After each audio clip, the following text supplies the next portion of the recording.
En date du 10 février 2025, la faculté de médecine et de l'Université du Burundi a été inspectée par une équipe de la communauté d'Afrique de l'Est chargée des écoles qui inculquent une éducation médicale aux professionnels de santé en puissance. La communauté de l'Afrique de l'Est a produit des standards pour l'enseignement des futurs médecins.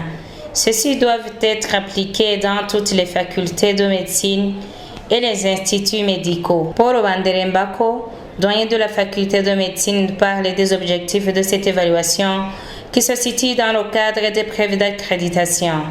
Il a énuméré les avantages de cette évaluation face aux étudiants. L'East African Community a produit des standards pour l'enseignement des futurs médecins. Et ces standards doivent être appliqués dans toutes les facultés de médecine et les instituts médicaux,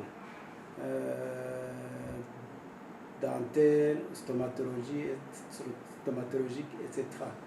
Et donc, ils viennent, c'est une équipe de l'East African Community qui vient pour voir si nous remplissons les standards pour continuer à enseigner, pour continuer à recruter de nouveaux étudiants.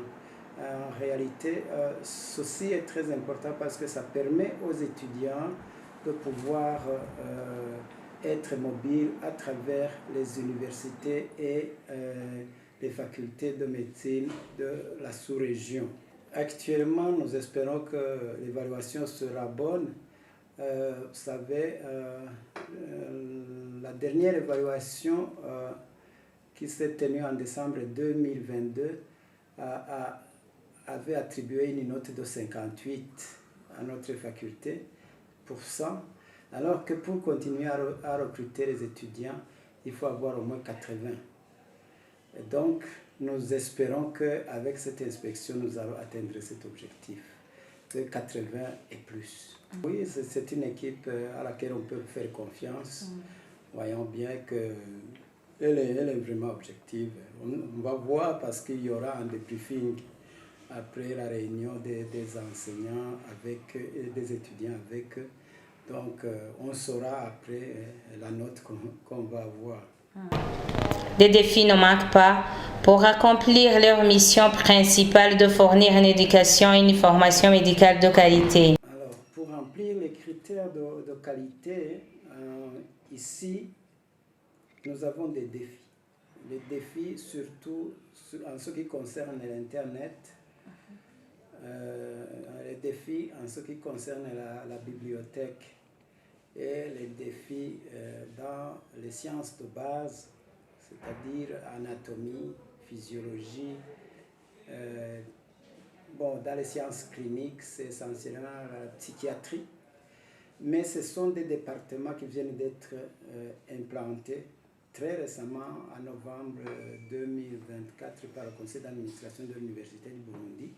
Et nous espérons que nous aurons des budgets pour développer ces départements qui viennent s'ajouter à 13 départements qui étaient déjà fonctionnels et qui fonctionnent très bien.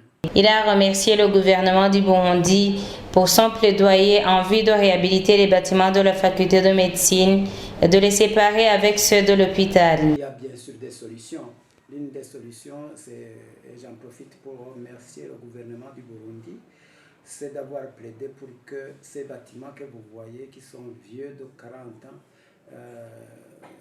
doivent être absolument rénovés et qu'un budget a été négocié par le gouvernement et a été accepté. Et donc, d'ici 5 ans, j'espère qu'on aura en gros de beaux bâtiments et une faculté de médecine propre et à part. Parce qu'actuellement, vous voyez bien que la faculté de médecine est dans les bâtiments de l'hôpital.